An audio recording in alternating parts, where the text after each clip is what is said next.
আসসালামু আলাইকুম। এখন দেখবেন সংবাদ শিরোনাম। নয়াপল্টনে স্কুলে শিশু মারধরের ঘটনায় শারমিন একাডেমির ব্যবস্থাপক প্রবীর কুমার গ্রেফতার। প্রধান শিক্ষিকাকে ধরার চেষ্টা। শহরে পুলিশের সিরিয়াল কিলার দাবি করা সম্রাটের পরিচয় ও খুনের কারণ নিয়ে ধোঁয়াশা। 1 যুগ আগে হত্যা মামলায় স্বীকারোক্তি দিয়েও ছাড়া পান জেল থেকে। যুক্তরাষ্ট্রের নিউ গাজা প্ল্যানে পুনর্গঠনের নামে উপত্যকাকে চকচকে শহর বানানোর রূপরেখা। পর্যটন কেন্দ্র তৈরির পরিকল্পনায় উপেক্ষিত ফিলিস্তিনিরা। খেলোয়াড়দের সঙ্গে বৈঠক শেষেও ভারতে গিয়ে বিশ্বকাপ না খেলার সিদ্ধান্ত বাংলাদেশের। আইসিসির কাছে সুবিচার প্রত্যাশা। এতক্ষণ দেখছিলেন সংবাদ শিরোনাম, এখন দেখবেন বিস্তারিত। রাজধানীর নয়াপল্টনে স্কুলে প্লে গ্রুপের শিক্ষার্থীকে মারধরের ঘটনায় গ্রেফতার শারমিন একাডেমির ব্যবস্থাপক পবিত্র কুমার বড়ুয়া। পরিবারের দায়েরকৃত মামলায় তিনি এজাহার নামে 1 নম্বর আসামি। অপর অভিযুক্ত স্কুলের প্রধান শিক্ষিকা শারমিন জাহানকে ধরতেও পুলিশের অভিযান চলছে। বিশেষজ্ঞরা বলছেন, এমন ঘটনা শৈশব আর শিক্ষা জীবনে ভয়াবহ প্রভাব ফেলে।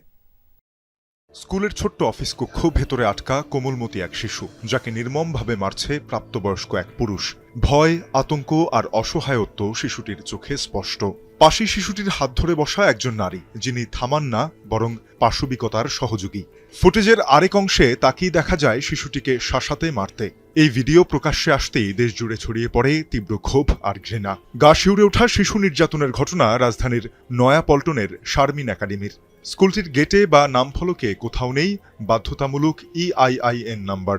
আবাসিক ভবনের নিচেই শ্রেণীকক্ষ, যেখানে প্লে গ্রুপ থেকে 5ম শ্রেণী পর্যন্ত করা হয় পাঠদান।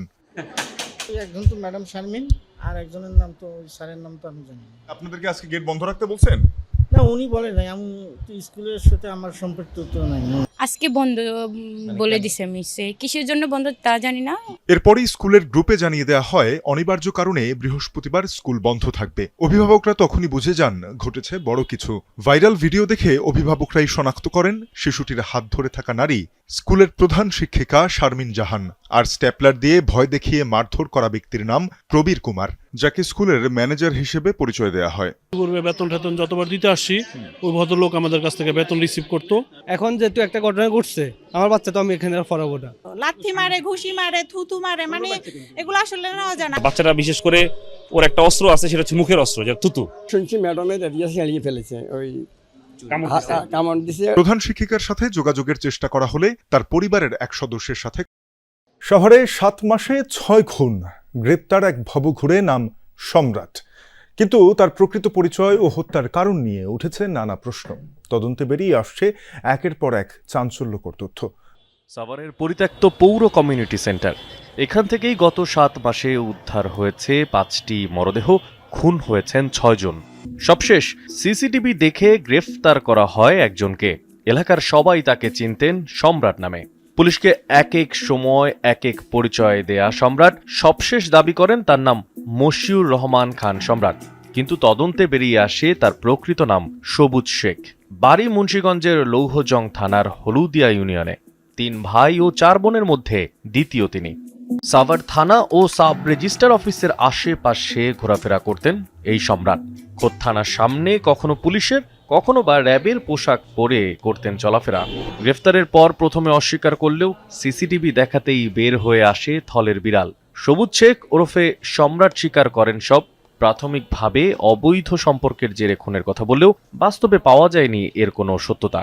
যুক্তরাষ্ট্রের নতুন গাজা পরিকল্পনা যেন ডোনাল্ড ট্রাম্পের রিয়েল স্টেট তৈরির আকাঙ্ক্ষার প্রতিফলন। বৃহস্পতিবার দাভোসে বিশ্ব অর্থনৈতিক ফোরামে প্রকাশ করা হয় নিউ গাজা প্ল্যান। উপত্যকায় ঝাঁ চকচকে এক শহর তৈরির রূপরেখা তুলে ধরেন ট্রাম্পের জামাতা জ্যারেড কুশনার। পরিকল্পিত গাজায় থাকবে আকাশছোঁয়া ভবন, ঝকঝকে রাস্তাঘাট, আধুনিক শিল্পাঞ্চল আর পর্যটন কেন্দ্র। তবে এখানে গাজাবাসীর ভূমিকার নিয়ে কি হবে ট্রাম্পের মাস্টার প্ল্যানে, সেগুলোর কোনো উল্লেখ নেই। ঠিক 1 বছর আগে AI দিয়ে তৈরি এই ভিডিও প্রকাশ করেছিলেন ডোনাল্ড ট্রাম্প। এই নগরী গাজাবাসীর স্বপ্ন নয়, বরং মার্কিন প্রেসিডেন্ট উপত্যকাকে যেভাবে দেখতে চান তারই রূপকল্প। যুদ্ধবিধ্বস্ত গাজায় যুক্তরাষ্ট্রের অন্যতম শীর্ষ আবাসন ব্যবসায়ী ট্রাম্পের নজর পড়েছিল বেশ আগেই। বাসিন্দাদের উচ্ছেদ করে গাজায় রিয়েল এস্টেট ব্যবসা আর পর্যটন কেন্দ্র গড়ে তোলার আকাঙ্ক্ষা জানিয়েছিলেন বছর খানেক আগেই। মধ্যপ্রাচ্যের নেতাদের আপত্তির মুখে সে সময় সেই খায়েশ ধামাচাপা পড়লেও নতুন পরিস্থিতিতে তেমনই এক পরিকল্পনা হাজির করেছেন তিনি। দাভোসে বিশ্ব অর্থনৈতিক ফোরামে মানচিত্রের মধ্য দিয়ে উপত্যকার ভবিষ্যৎ কাঠামো তুলে ধরেন ট্রাম্পের জামাতা Jared Kushner. New Gaza plan অনুযায়ী ২১ লাখ বাসিন্দার বিধ্বস্ত উপত্যকায় তৈরি হবে নতুন শহর। পরিকল্পিত গাজায় থাকবে আলাদা আবাসিক, কৃষি ও শিল্প এলাকা। গড়ে তোলা হবে সুউচ্চ ভবন, ১৮০টি tower block, data centre, park, খেলাধুলার সুযোগ সুবিধা। ভূমধ্যসাগর উপকূল হবে পর্যটন কেন্দ্র। তৈরি হবে সমুদ্র বন্দর, বিমানবন্দর এবং মিশর ও ইসরায়েলের সাথে আধুনিক ক্রসিং। মাস্টার প্ল্যান অনুযায়ী ৪ ধাপে হবে সংস্কার ও পুনর্গঠন। রাফা থেকে শুরু হবে কাজ। এরই মধ্যে ৬০ মিলিয়ন টন ধ্বংসস্তূপ সরানোর প্রক্রিয়া শুরু হয়েছে বলেও জানান কুশনার। গাজা অনেক সম্ভাবনাময়। মধ্যপ্রাচ্যে এমন শহর তৈরি হয়েছে আরো, তাই এখানেও সম্ভব ২-৩ বছরের মধ্যেই হতে পারে। ভারতের টি-20 বিশ্বকাপ না খেলার সিদ্ধান্তে অনড় সরকার। ক্রিকেটারদের সঙ্গে বৈঠক শেষে জানালেন ক্রীড়া উপদেষ্টা আসিফ নজরুল। তবে এখনও আশা ছাড়ছেন না তিনি। ক্রীড়া উপদেষ্টার বিশ্বাস, ভেন্যু পরিবর্তন করে বাংলাদেশকে বিশ্বকাপ খেলার সুযোগ করে দেবে আইসিসি। ভারতে বিশ্বকাপ না খেলার বিষয়টি চূড়ান্তভাবে আইসিসিকে জানিয়ে দিয়েছে বিসিবিও। নিরাপত্তা সংকটের মাঝেও আইসিসির অনৈতিক চাপের মুখে দাঁড়িয়ে বাংলাদেশ বিশ্বকাপ খেলতে ভারতে যাবে কি, এমন সিদ্ধান্ত জানানোর অন্তিম মুহূর্তের সামনে দাঁড়িয়ে ক্রিকেটের সবচেয়ে বড় অংশীদার ক্রিকেটারদের মতামত জানতেই ক্রীড়া উপদেষ্টা তাদের সঙ্গে বসলেন। ঢাকার একটি ৫ তারকা হোটেলে একে একে প্রবেশ করলেন লিটন, মিরাজ, ইমন, সাইফ, সাকিব, হাসান মাহমুদরা। খানিক বাদেই এলেন বিসিবির সভাপতি আমিনুল ইসলাম বুলবুল ও ক্রীড়া উপদেষ্টা আসিফ নজরুল। সবার মাঝেই উৎকণ্ঠা। ঘণ্টা খানিক মিটিংয়ের পর ক্রীড়া উপদেষ্টা আগের সিদ্ধান্তেই অটল থাকার কথা জানালেন। ভারতে বিশ্বকাপ না খেলা এটা আমাদের সরকারের সিদ্ধান্ত। কোনো একটা দেশের মানুষ অন্য একটা দেশে গেলে সিকিউরিটি রিস্ক আছে কিনা সেটা সরকার বিবেচনা করে দেখে, এটা অন্য কারো বিবেচনার স্কোপ নাই। বাংলাদেশ টি-20 বিশ্বকাপ বয়কট করেনি, বরং বিশ্বকাপটা শুধু ভারত ছাড়া অন্য দেশে খেলতে চায়, সেটি মনে করিয়ে দিয়ে ক্রীড়া উপদেষ্টা জানান তিনি এখনো আশা ছাড়ছেন না। আমরা মনে করি আমরা আইসিসি থেকে সুবিচার পাই নাই, আমরা এখনো আশা করব আইসিসি সুবিচার করবে। আমাদের যে বিশ্বকাপ খেলার যে অধিকার, যেটা শ্রীলঙ্কাতে আমাদের খেলার সুযোগ রয়েছে, এরকম বহু নজির পৃথিবীতে আছে যে অন্য একটা ভেন্যুতে সিকিউরিটি রিস্কের কারণে খেলা হচ্ছে। আমাদের এখানে জেনুইন সিকিউরিটি রিস্ক আছে। ক্রিকেটাররা কি চান সেই বিষয়টা অবশ্য কিছু জানা যায়নি। লিটন, মিরাজরা গণমাধ্যম এড়িয়ে গেছেন। ক্রিকেটারদের সাথে আমার যা কথা হবে সেটা আমাদের ব্যক্তিগত ব্যাপার, আমাদের প্রিভিলেজ কমিউনিকেশন। তাদের কারো কথা আমি সাংবাদিকদের বলবো না।